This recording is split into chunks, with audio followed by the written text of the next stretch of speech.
Welcome to Book Talk. Today, I am so excited to have Melody Carlson with me. And I don't even feel like I really need to introduce her because she has over 200 novels that she's written for teens and women, as well as then probably over 100 gift books and children's books. So just about everybody has probably read or seen books by Melody. And today we're going to talk about her book that released in March, Second Time Around. And Melody, do you have the book there with you again? Because I just love this cover. It is so beautiful. It's a So fun one. it is. So congratulations on the release of this book. Thank you. So tell us a little bit about this, because I'm a little hung up on the idea that you have almost 8 million books in print, 300 some titles probably that you've written. How do you even come up with ideas to have a new book like Second Time Around come out? So how did you come up with the idea for this particular book? Wow. Okay, that is a good question. I think it was the name of her store came to me first for some reason. She creates this little store, but the name of it was called Romancing the Home. And you know, I don't know where that came from. I mean, Romancing the Stone was an old thing, but I just thought, well, how fun would that be to have a design shop for the home that was just all about making the home really special. So that's a part of the story. And but yeah, I just come from all different kinds of places. I'm actually wondering, did I have that in a dream? Was that because when they're strange like that, sometimes they are from a dream. So I'm not sure. I can't remember, but yeah, I used to work for a designer for a short time because I thought I wanted to do interior design. I've done a lot of oddly unrelated things. And I think at the time that I wrote this too, we were building our home. And so I was probably even more focused on interior design. So they just come from all places. But because I really love the whole DIY and all of that, that shows up in my books a lot, I'm told. But I think a lot of readers enjoy that too. So yeah. There was a time where when we had satellite TV, I don't remember which one, Dish or Direct TV or something, where my husband and I realized we were watching a lot of those do-it-yourself TV shows, whether it's Design on a Dime or, the ones where it's sorting, if you're like a hoarder. We're like, we're not even hoarders, but we're like fascinated by watching people go through all their stuff and what do we pitch and what do we give away and what do we keep and all of that. So I do think there's like this fascination with whether it's, Joanna Gaines and Magnolia or whatever the show is, just seeing what can be, what's possible in the hands of someone, taking something that's maybe broken or worn down and turning it into something that's just beautiful and really enjoyable and relaxing. So how does that show up in this particular story, Second Time Around? Well, the woman in the story, her name is Mallory Farrell, and she's an empty nester who's been a designer. And her backstory, which you just get a little bit of this in the book, is that she had a marriage that fell apart while they were restoring this old Victorian house. And I think she sort of blamed the house a little bit, but there was really more wrong than that. So she ends up raising her kids alone, and she has to support herself as a designer. And it just starts out small and then continues to grow. And then finally she's at the place where her kids are gone and she's stuck with this great big house, and she inherits this old beat up beachy tourist shop on the coast in Oregon. Of course, Oregon, because that's where I live. And it's a good place. So she thinks she's going to sell this little shop, but she has these childhood memories and is kind of amazed that her grandma left it to her. And so that's where things start to change as she gets to the coast and she starts imagining, as any designer would do, what could be done with this funky old shop. And it comes into romancing the home. And so does it catch the eye? It seems like there's a do-it-yourself like producer or something who gets involved. And Exactly. Yeah, she's got a show. I'm trying to remember what the name of her show is.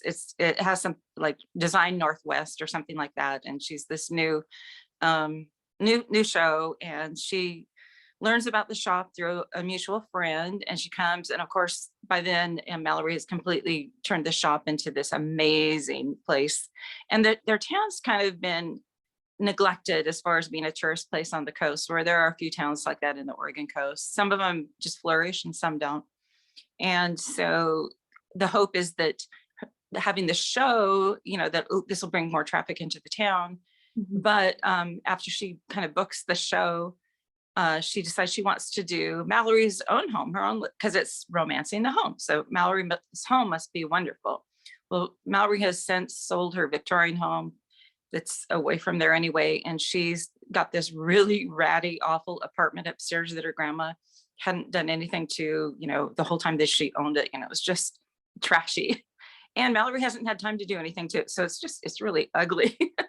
And they're going to include that in the show. So Mallory, of course, is flipped out and wants to cancel the whole thing. And the pressure's on her because the town all knows about it. And of course, the hero is a contractor that she's gone back and forth with, because he wanted to tear the whole place down and build this big mall. And she fought him on that. But she's kind of, of course, they're in love, but it goes back and forth. But it's just kind of fun. It's kind of like HGTV meets, I don't know. It sounds like a lot of fun. Now, on the bookshelves behind you are just a few of the books that you've written. And when you're, like I said, when you're thinking about, you've written all these books and you're coming up with new ideas, because this is not your last book. I know you've worked on probably several since you turned this one into your editor. How do you come up with what's next? Do you have like certain themes that are going to go into your books? Or do you just wait to see what's going to catch your fancy and kind of give you an idea or a character that you're like, oh, I've got to go chase that one down? I feel like there's no rhyme or reason, but that I'm trying to think of the last. I've been doing kind of a big novel a year, and there was sort of a pattern to them. I didn't really plan it, but there was like the Happy Camper, and then there was one about tiny homes, and then there's one that was just out last year, Looking for Leroy, where they take off in a trailer. So there's kind of been this little bit of a thing. This one is a little bit different, and the one I just finished, that'll be next year's book, and they just changed the title on that. I don't know if it's called Just for the Summer, and it's about two women that job swap, which is really fun. Yeah, because it just gets wacky. But I think lately in the last, I don't know how many years, I've been more focused on writing kind of just the fun, rom-com, lighthearted. I did a lot of heavy books early in my writing career, and I think I had it in me to do that then, but not really so much anymore.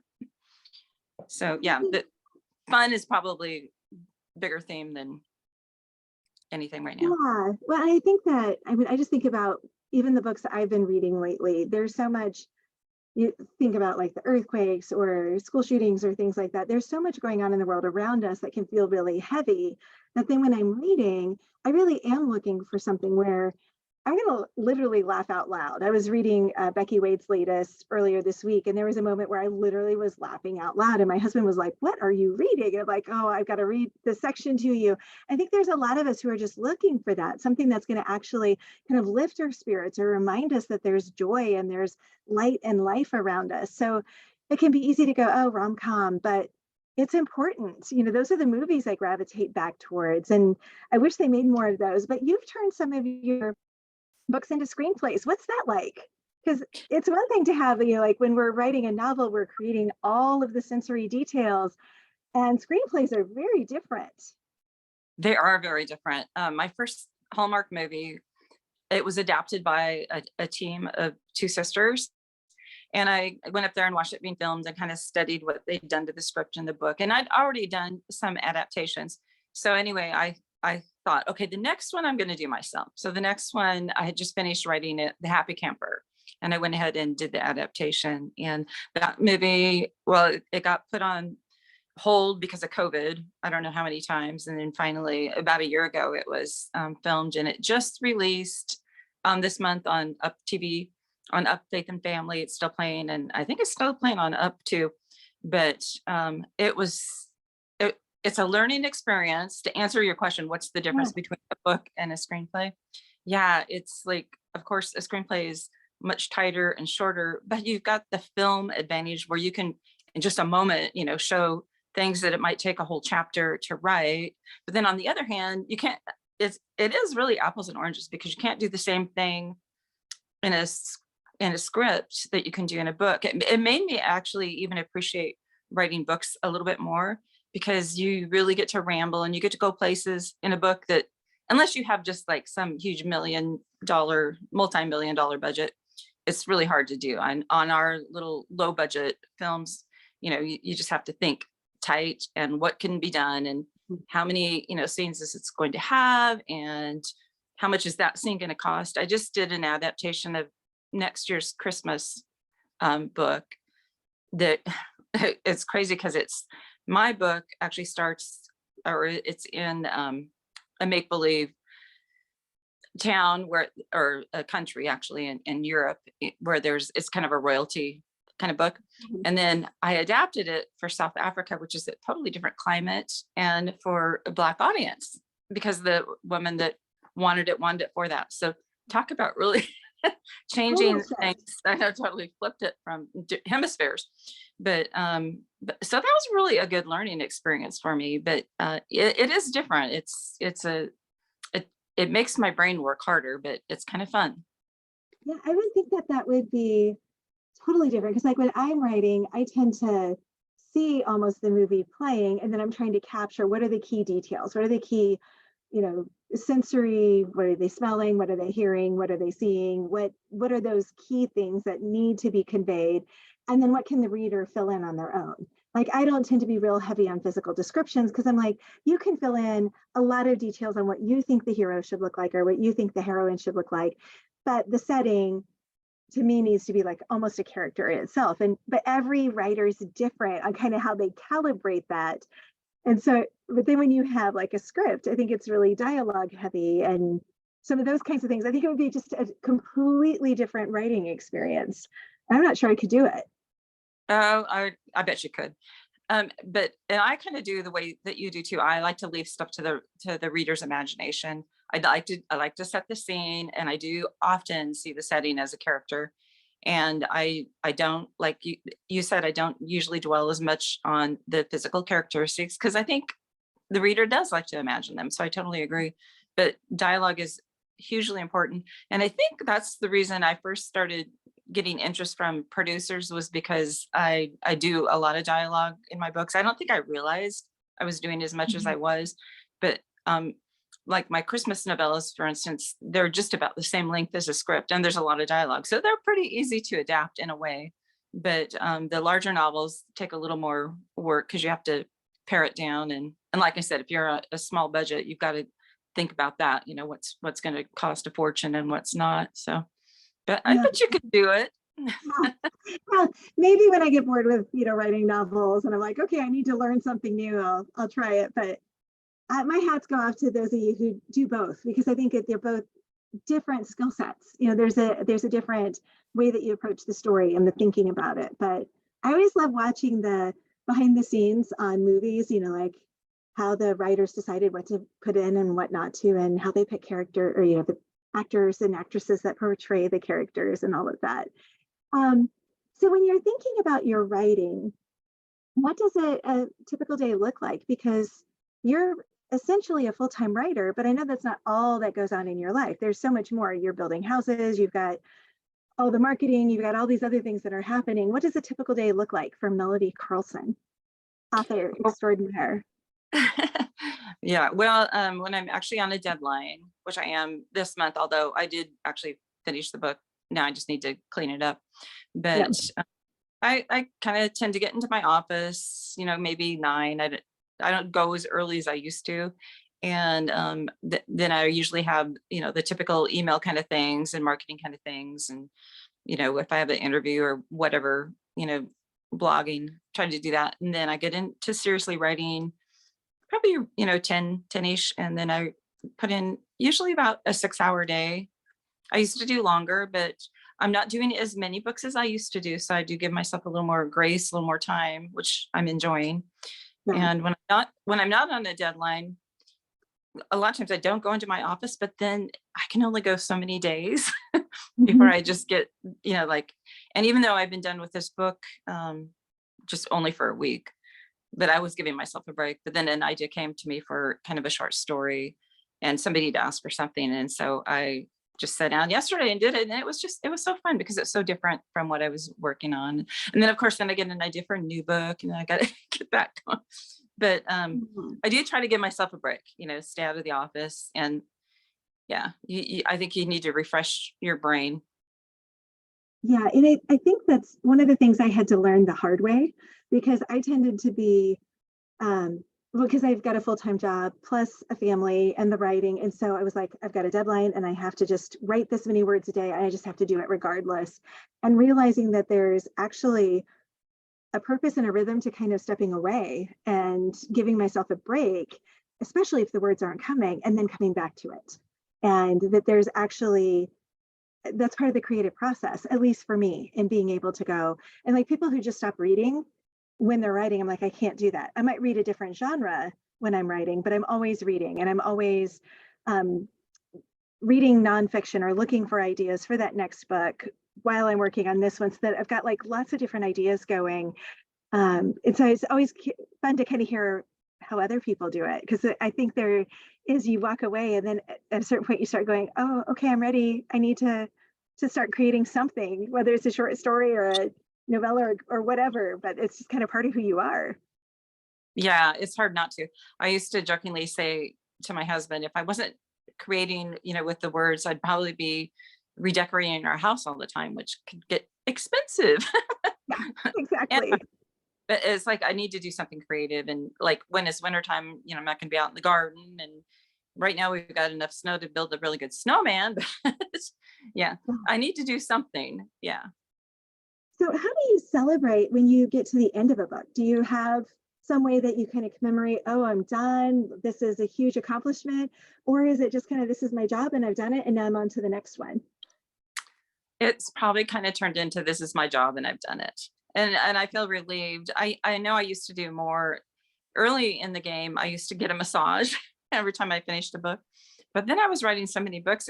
I was like the book of the month club, and I I quit doing the massage thing. I think it just got, old. And so I don't really do much. I'm thinking now that I'm writing less books, I should probably celebrate more. But yeah, I had a friend ask me, the release on this, what are you going to do to celebrate that? And I'm like, huh, I don't know. Yeah. I Yeah. realize that's something I'm just not good at. And it's so easy just to be like, okay, that one's done. Now turn and go to the next one. And so I'm still looking for, okay, what's the right way to be like, hey, that's a huge accomplishment. Book is turned in or book is coming out. And so my husband started bringing me flowers. And I'm like, that's something. That's some way to acknowledge as a family. Okay, there's something big that's happened. But I have another friend who collects charms on a bracelet. And I'm like, that would be expensive to start doing now and have to go back and get 40. But there's got to be some way to be like, ooh, this is something meaningful because it is a big accomplishment with every book. But I think it's so hard to do. So are you a plotter or a pantser? Totally pantser. And I felt like I remember using that phrase, writing by the seat of my pants like 30 years ago before Yeah. anybody I didn't never heard anybody saying pantser and that now it's like now everybody says it. I'm sure I wasn't the first person, but I remember shocking people by telling them that at a Kylie retreat like way Yeah. early on. And they're like, what? How can you then people started coming out of the closet and admitting they were pantsers too. Are you? I tend to be more of a plotter, Uh-huh. but I think it's because a lot of the publishers I wrote for at the beginning of my career required a chapter by chapter. So the first probably 8 books required it. And then I had a couple where I was able to do like the 2-page synopsis. And then I did a bunch for Guidepost where it wasn't quite a chapter by chapter, but it was a pretty detailed, here's where the mystery's going and all of that. And now I'm kind of in between Mhm. where the book I have to write this month though, I have to write it fast. So I actually took the time to sit down and do basically here's like a 20 chapter outline where there's a pretty good paragraph or two for each chapter because I'm going to have to write it really fast. And so then I can just kind of string the pearls together and be like, okay, here's the book, have fun, editor, and go from there. But it kind of depends now. Um, but I find if I don't have some kind of detailed understanding, I hit the halfway point and I don't know what's going on. And sometimes it's because I don't know my characters well enough. So sometime around that quarter to third of the way, maybe 40%, if I haven't done enough work ahead of time, it kind of falls apart for me. And so I'm giving myself more time up front to make sure I understand my characters and at least some of the plot points, because then I can just write faster, even if they don't require the chapter by chapter. So I just That, think it's fascinating. that's really actually really good advice. I think I should take it. I mean, Yeah. because the book I just finished, it had two kind of main characters in it because they're trading jobs, Yeah. and it was kind of almost at the halfway point that I had to stop and really think about the motivation and who they were and what their backstory was. I mean, I sort of knew, but I needed to get to know them better because I'm going back and forth and back and forth between these two characters, and it's like I had to pause. But I didn't do Yeah. any outlining, but I had to pause and really think about it. Yeah. And I've just realized it's often that I don't know what's motivating them. I don't know the conflict. I don't know how they have to grow. And so then there's not enough tension, or the plot kind of fizzles out because there's just not enough going on inside the character, or the conflict's not really there. So I can either kill somebody and that'll kick the plot off, or I can stop and figure out, okay, what's going on and how do I dig deeper. And so I had to write a book really, really fast, a full length novel, between October and January, because of just some things that happened. And so I gave myself October because I had like a paragraph. I didn't even have a hero. And so I gave myself October to figure out the plot and the characters, because I knew otherwise there was no way I'd be able to write it fast enough. And it worked. It was a lot of long days sitting in the chair, but I had to keep reminding myself, I know my process. I know if I don't take this time now where it feels like all I'm doing is reading books and staring at a screen, it's not going to work in November and December. But that was hard because you feel like at least I feel like I'm not productive if there's not words showing up on the screen. And there were days there weren't words. And then there were days there were 8,000 words because I knew my characters and I knew what was going to happen. So Yeah, it's fun when you really start to fly because you know it's the story that's pulling you along. yes. And I don't like to do 8,000 word days. 2,000 is like a really good rhythm for me. I can do that in an hour and a half, 2 hours, do like a 2,000 word chapter. But it's when you hit that sweet spot and you can pull out that 8,000 word day, you're like, okay, I'm in the groove. And now I need the treadmill because I feel like I haven't moved at all. And you need a bouquet of flowers that day too. Yeah, exactly. Exactly. Or I need a standing desk or something where I can move around. Yeah. So what's next for you? Well, the next book that I'll be working on, well, I don't know. I'm going to do an adaptation next, but the next book it'll be a Christmas novella that's due in the summertime. So Yeah. that's the next, contracted scheduled thing. But I do want to do an adaptation in between here and there, then I have a couple of new book ideas that I want to play with a little bit. I Yeah. don't know. And have some downtime. We've been talking about taking a motorhome trip when the weather gets better, but maybe in Yeah. this, so trying to get everything kind of squared away in the meantime. That's great. Well, thank you so much for joining me. It's been so much fun to talk about your new book, second time around, and just your writing process and everything. And congratulations. It's a wonderful book, and I think readers are really going to enjoy it. And I'll hold it up again. Yeah, I love the cover. It's the kind of place I want to go and hang out. So they did a wonderful job with it. So Yeah. congratulations and thank you again. Thank you.